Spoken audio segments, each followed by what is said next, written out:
LSTD grade 3 overseer എന്ന് പറയുന്ന പോസ്റ്റിലേക്ക് ജില്ലാ അടിസ്ഥാനത്തിലാണ് ഇനി നിയമനം നടത്താൻ വേണ്ടി പോകുന്നത്. നമ്മളെല്ലാവരും ആ ഒരു നോട്ടിഫിക്കേഷൻ കണ്ടിട്ട് ഒന്ന് ഞെട്ടിയിരിക്കുകയാണ്.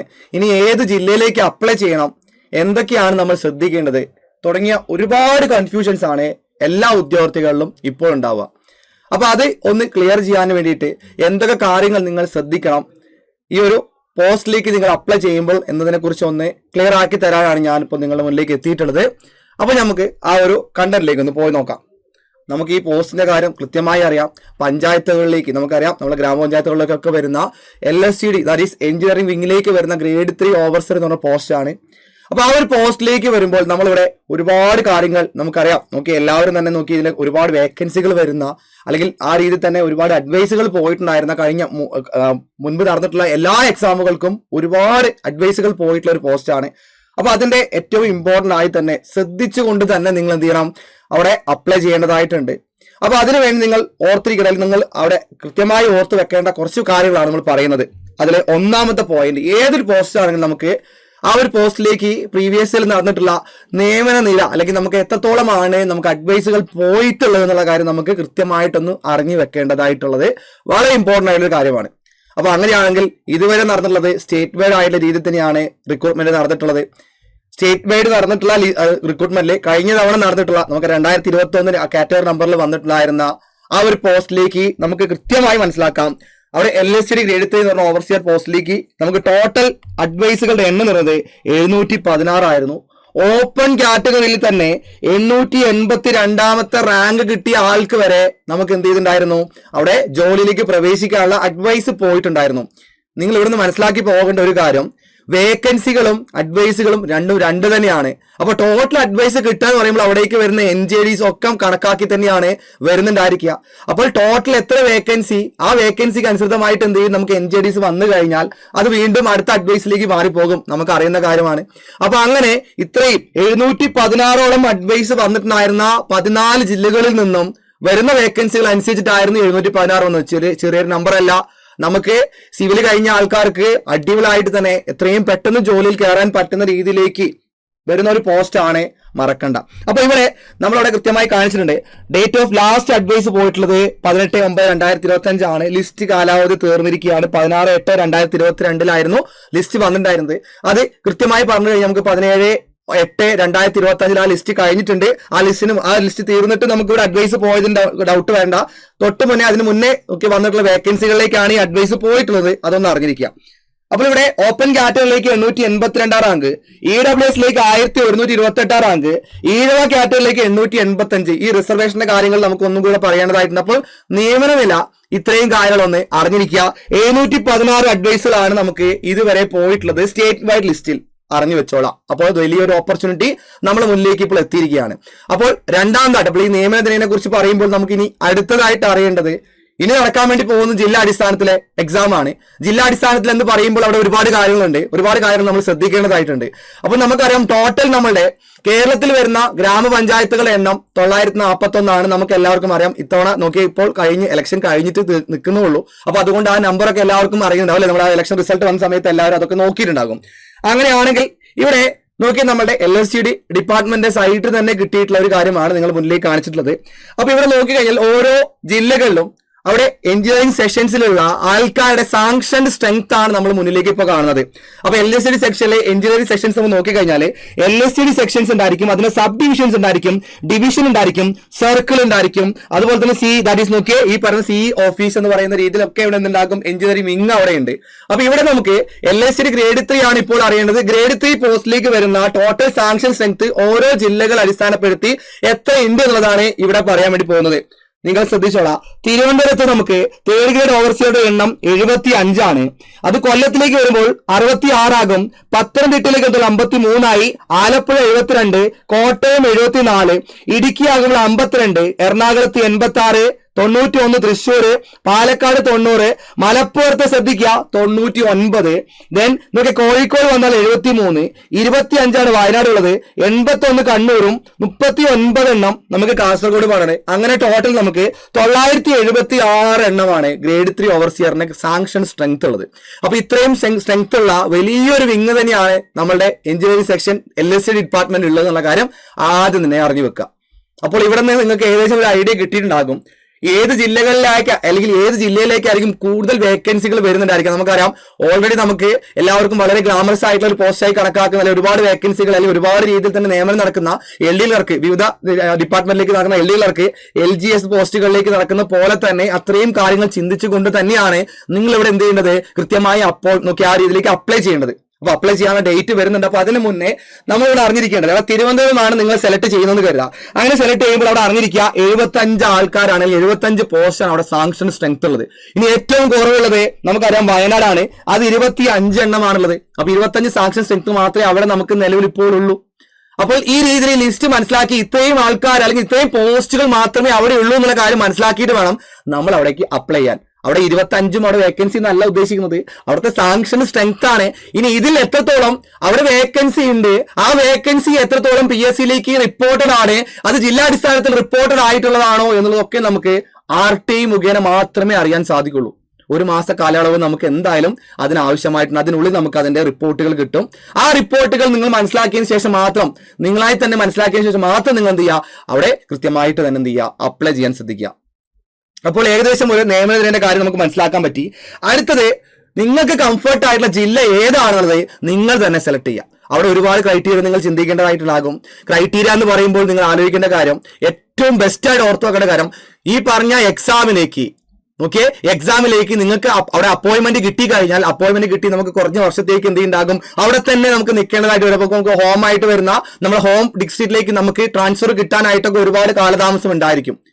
അങ്ങനെ വരുമ്പോൾ നിങ്ങൾ ചിന്തിക്കേണ്ട ഒരു കാര്യം, നോക്കിയേ, ഈ പറഞ്ഞ തിരുവനന്തപുരത്താണ് നിങ്ങൾ അപ്ലൈ ചെയ്യുന്നത്, നിങ്ങളൊരു എറണാകുളംകാരനാണെങ്കിൽ അവിടേക്ക് വരാൻ ഒരുപാട് സമയം ഉണ്ടാകും. അപ്പൊ ഒരുപാട് സമയത്തിന് ശേഷം മാത്രമേ നിങ്ങൾക്ക് എത്താൻ പറ്റുള്ളൂ. അപ്പൊ നിങ്ങൾക്ക് ആ രീതിയിലേക്ക് ഒരു ലൈഫൊക്കെ നിങ്ങൾ ആഗ്രഹിക്കുന്നുണ്ട്. നമുക്കറിയാം, നമ്മളൊരു സർവീസിലേക്ക് കയറുന്ന സമയത്ത് ആ സർവീസിൽ കൃത്യമായുള്ള ലൈഫ് കിട്ടണം, നമുക്ക് ഒരു ജോലിയും കാര്യങ്ങളൊക്കെ നമുക്ക് അവിടെ ബാലൻസ്ഡ് ആയിട്ട് പോകണം. അപ്പൊ അതിലേക്ക് നിങ്ങൾ ശ്രദ്ധിക്കുക, നിങ്ങളുടെ കംഫർട്ട് ആയിട്ടുള്ള ജില്ല ഏതായിരിക്കും, അതിന് ക്രൈറ്റീരിയ നിങ്ങൾ തന്നെ സെലക്ട് ചെയ്യുക.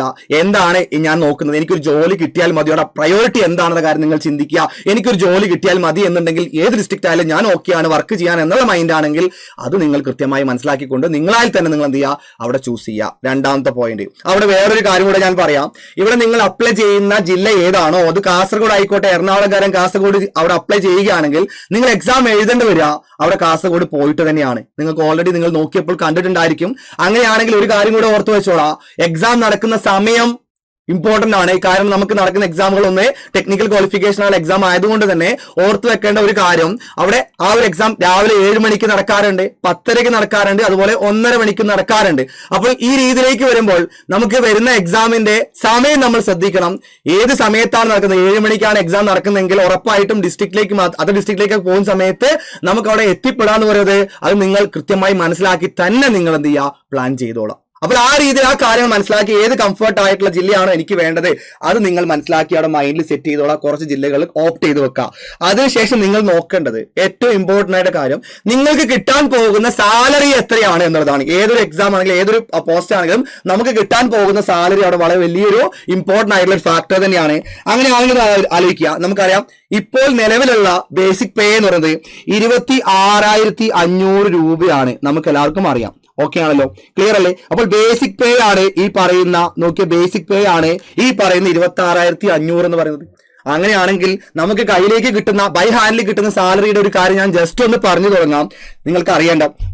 അവിടെ നിങ്ങൾക്ക് അടുത്തത് നമുക്കറിയാം, ഈ ബേസിക് പേയോട് കൂടി നിങ്ങൾക്ക് ഡിയറിംഗ് അലവൻസ് ആയിട്ട് ടോട്ടൽ നമുക്ക് ഇപ്പോൾ നിലവിലുള്ളത് 22%. ഞാൻ ഏകദേശം ഒരു കണക്കാണ് പറയുന്നത്.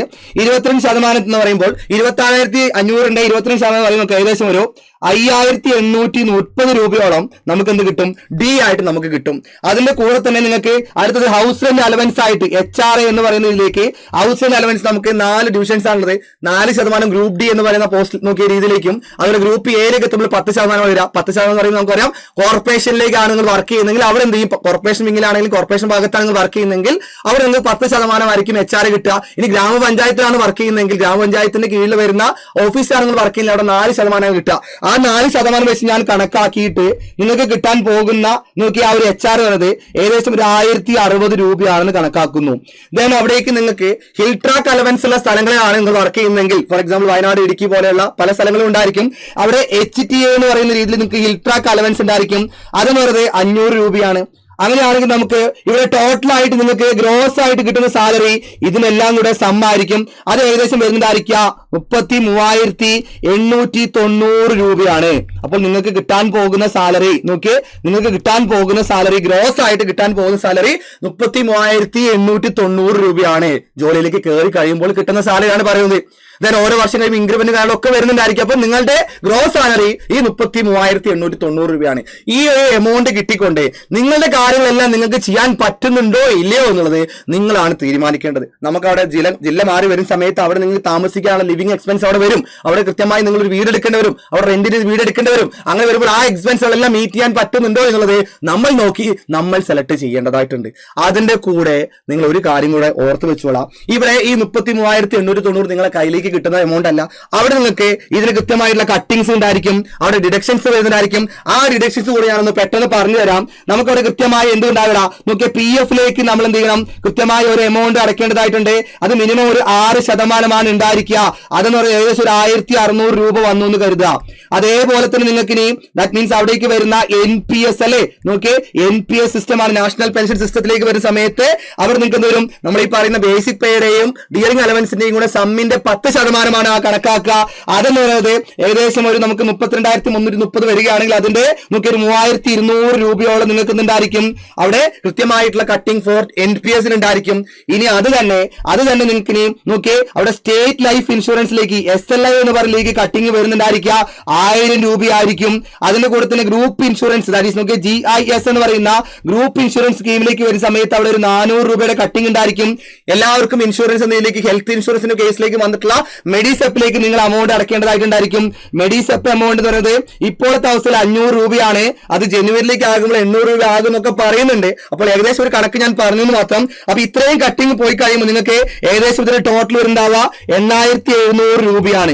ഈ 8,700 രൂപ നമ്മൾ നേരത്തെ കണ്ട ആ ഗ്രോസ് സാലറിയിൽ നിന്ന് എന്ത് ചെയ്യും, കട്ട് ചെയ്തതിനു ശേഷം ബാലൻസ്ഡ് എമൗണ്ട് ആയിട്ട് നിങ്ങളുടെ കയ്യിൽ കിട്ടുന്നുണ്ടാവുക. ബാലൻസ്ഡ് ആയിട്ടുള്ള എമൗണ്ട് ആയിട്ട് നിങ്ങളുടെ കയ്യിൽ കിട്ടുന്നുണ്ടാവുക.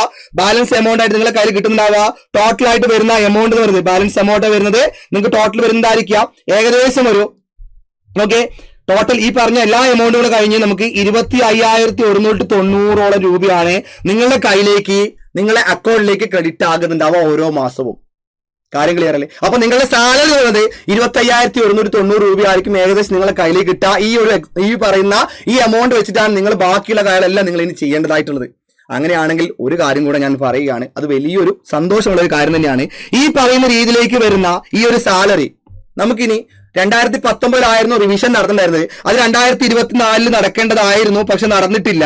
അത് 2025 നടക്കുമെന്ന് പറയപ്പെടുന്നു. അതിന്റെ ചർച്ചകളൊക്കെ ചൂടേറിയ ചർച്ചകളൊക്കെ നടന്നുകൊണ്ടിരിക്കുകയാണ്. അങ്ങനെയാണെങ്കിൽ ആ ഒരു എമൗണ്ട് ദാറ്റ് ഈസ് 2024 പുതിയ റിവിഷൻ വരുന്ന സമയത്ത് റിവൈസ്ഡ് ആയിട്ടുള്ള ഇതിൽ നിങ്ങൾക്ക് എന്ത് വരുന്നു, നമ്മളെ സാലറി വരികയാണെങ്കിൽ ഓർത്ത് വെച്ചോളാം. ആദ്യം ഉണ്ടായിരുന്ന 26,500 എന്ന് പറയുന്ന ബേസിക് പേ നിങ്ങൾക്ക് കിട്ടില്ല.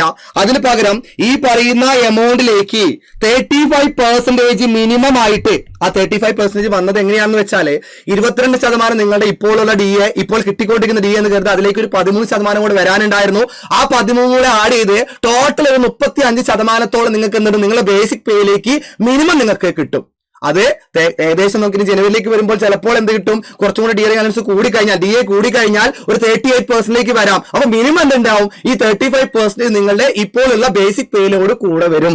അങ്ങനെയാണെങ്കിൽ അടുത്ത ബേസിക് പേ ഈ പറയുന്ന 35% കൂടെ ആഡ് ചെയ്ത് വരുമ്പോൾ ഏകദേശം നിങ്ങൾക്ക് കിട്ടുന്നതായിരിക്കുക 35,775 രൂപയാണ്.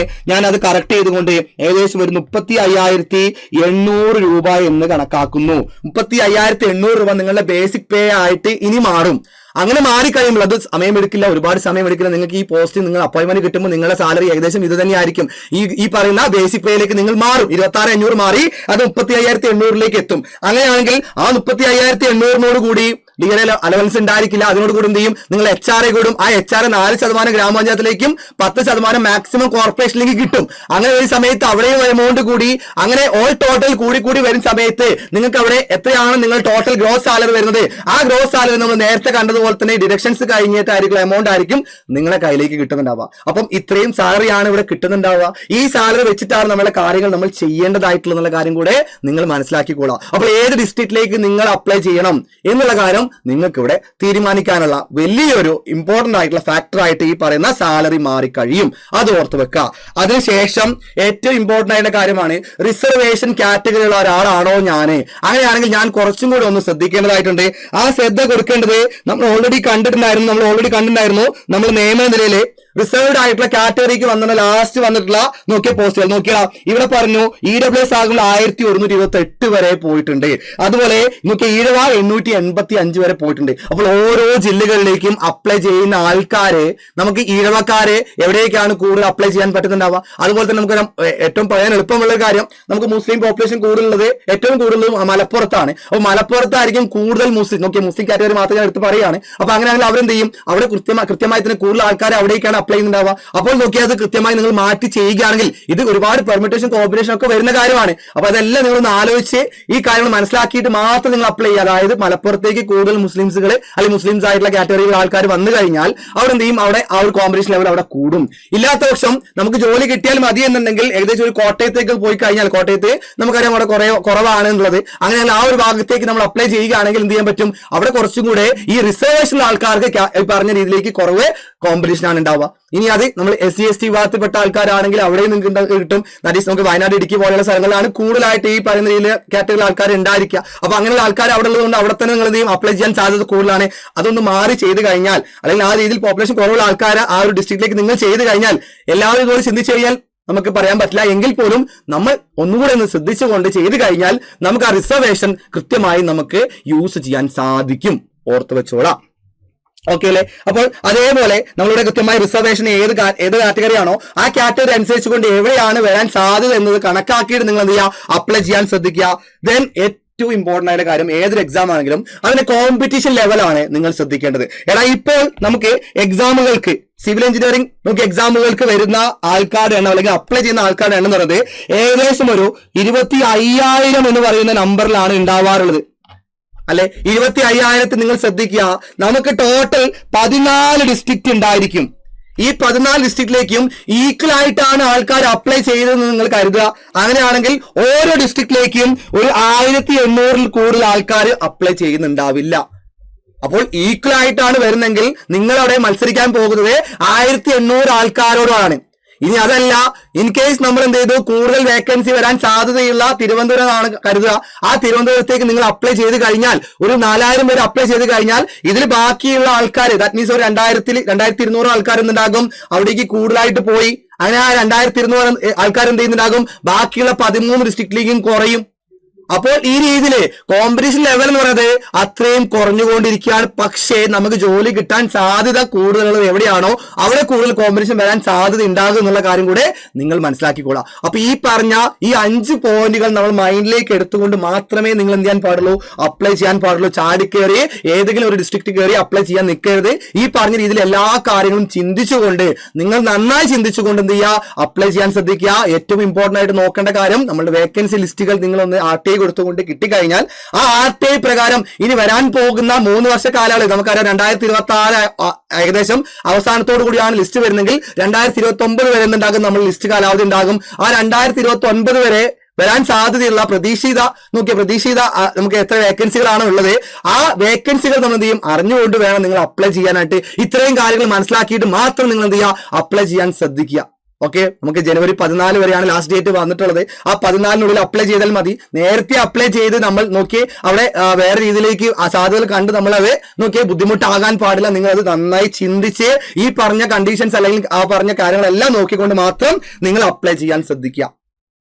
ക്ലിയർ അല്ലേ? അപ്പൊ നിങ്ങൾക്ക് ഈ പറഞ്ഞ കാര്യങ്ങളെല്ലാം മനസ്സിലാക്കിക്കൊണ്ട് നിങ്ങൾ അപ്ലൈ ചെയ്യുന്ന കരുതുന്നു. അപ്പോൾ ഈ പറഞ്ഞ വീഡിയോ നിങ്ങൾക്ക് കൃത്യമായി യൂസ്ഫുൾ ആയി എന്ന് കരുതുന്നു.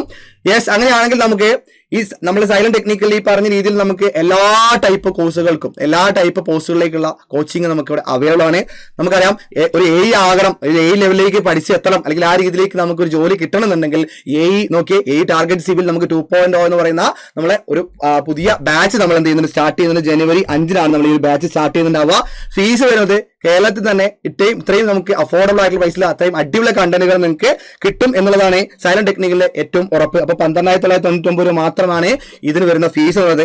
അതുപോലെ തന്നെ നമുക്കിനി ഒരു ഓവർസിയർ ലെവലിലേക്കാണ് എക്സാം എത്തേണ്ടത് എന്ന് കരുതാം. ആ ഒരു ഓവർസിയർ ലെവലിലേക്ക് പോകാനാണ് ആഗ്രഹിക്കുന്നതെങ്കിൽ നിങ്ങൾക്ക് ഓവർസിയർ 3.0 എന്ന് പറയുന്ന പുതിയ ബാച്ച് നമ്മൾ തുടങ്ങുന്നുണ്ട്. ബാച്ച് തുടങ്ങുന്നുണ്ടായിരിക്കുക നോക്കി ജനുവരി 2-നായിരിക്കും. പുതുവർഷം പുതിയ ജോലി സാധ്യതകളൊക്കെയാണ് നമ്മൾ മുന്നിലേക്ക് എത്തുന്നത്. അപ്പോൾ ആ രീതിയിലേക്ക് നിങ്ങൾ കുറച്ചൊന്ന് മനസ്സിലാക്കി പഠിച്ചു കഴിഞ്ഞാൽ നിങ്ങളുടെ ജോലി നിങ്ങൾക്ക് ഉറപ്പാണ്.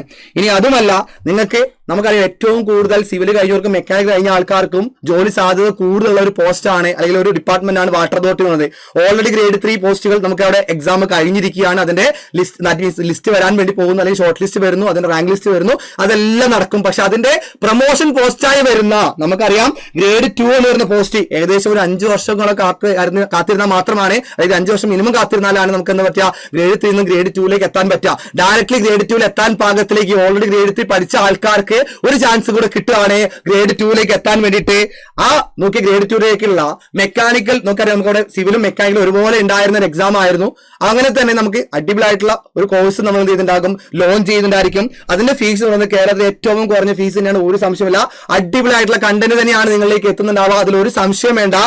1,499 രൂപ മാത്രമായിരിക്കും നമുക്ക് എന്തുണ്ടാവുക ഇതിന്റെ ഫീസ് ആയിട്ട് ഉണ്ടായിരിക്കുക. ജനുവരി 10-നാണ് നമ്മൾ ഈ ഒരു ബാച്ച് നമ്മൾ സ്റ്റാർട്ട് ചെയ്യുന്നുണ്ടാവുക. അപ്പോൾ ഒരുപാട് സാധ്യതകൾ, ഒരുപാട് നമുക്ക് അവസരങ്ങൾ നമ്മുടെ മുന്നിലേക്ക് എത്തിയിട്ടുണ്ട്. അപ്പോൾ ഒന്നിനും ഒരു സമയം നിങ്ങൾ കളയാതെ അടിപൊളിയായിട്ട് തന്നെ പഠനം മുന്നോട്ട് കൊണ്ടുപോകുക. ഏറ്റവും നല്ല രീതിയിലുള്ള എഫേർട്ടുകൾ കൊടുത്തുകൊണ്ട് നല്ല ഒരു രീതിയിലേക്ക് നമുക്ക് ആഗ്രഹിക്കുന്ന ആ ജോലിയിലേക്ക് നിങ്ങൾ 2024 തന്നെ നിങ്ങൾക്ക് എത്താൻ പറ്റട്ടെ. നമുക്കറിയാം ഒരുപാട് സമയമൊന്നും ഇപ്പൊ എടുക്കുന്നില്ല ലിസ്റ്റ് വരാനും അഡ്വൈസ് വരാനും. അപ്പൊ ആദ്യത്തെ അഡ്വൈസ് വരുമ്പോൾ എന്റെ പേര് അവിടെ ഉണ്ടാകണം എന്നുള്ള ഉറച്ച വിശ്വാസത്തിൽ നിങ്ങൾ എന്ത് ചെയ്യുക, പഠനം മുന്നോട്ട് കൊണ്ടുപോകുക. അപ്പോൾ LSC ഗ്രേഡ് 3 നല്ലൊരു ചാൻസ് ആണ്. ആ ചാൻസ് നമ്മൾ എങ്ങനെ ക്രാക്ക് ചെയ്യാന്നുള്ള കാര്യം ഏകദേശം നിങ്ങളിലേക്ക് എത്തിച്ചിട്ടുണ്ട് ഞാൻ. അപ്പോൾ അതെല്ലാം മനസ്സിലാക്കിക്കൊണ്ട് വേക്കൻസികളുടെ അവസ്ഥ മനസ്സിലാക്കിക്കൊണ്ട് നിങ്ങൾ എന്ത് ചെയ്യുക, അവിടെ ഓപ്റ്റ് ചെയ്യാനായിട്ട് ശ്രദ്ധിക്കുക. ഓക്കെ അല്ലേ? അപ്പൊ നിങ്ങൾക്ക് കൂടുതൽ ഇതുപോലുള്ള കണ്ടന്റുകൾ കിട്ടാനായിട്ട് നമ്മളെ ചാനൽ കൃത്യമായി നിങ്ങൾ സബ്സ്ക്രൈബ് ചെയ്ത് വെക്കുക. അതുകൂടാതെ ഓർത്ത് വെക്കേണ്ട ഒരു കാര്യം, നിങ്ങൾ അഡ്മിഷനുമായി ബന്ധപ്പെട്ട് എന്തെങ്കിലും ഡൗട്ടോ കാര്യം ഉണ്ടെങ്കിൽ എന്ത് ചെയ്യാം, നമ്മൾ ഈ കാണുന്ന നമ്പറിലേക്ക് നിങ്ങൾ എന്ത് ചെയ്യുക, ഇപ്പോൾ തന്നെ ബന്ധപ്പെട്ടോളെ 9995100800 എന്ന് പറയുന്ന നമ്പറിലേക്ക് ബന്ധപ്പെട്ട് നിങ്ങൾ എന്ത് ചെയ്യുക, അഡ്മിഷൻ ഉറപ്പുവരുത്തുക. Okay, thank you all of you and all the best.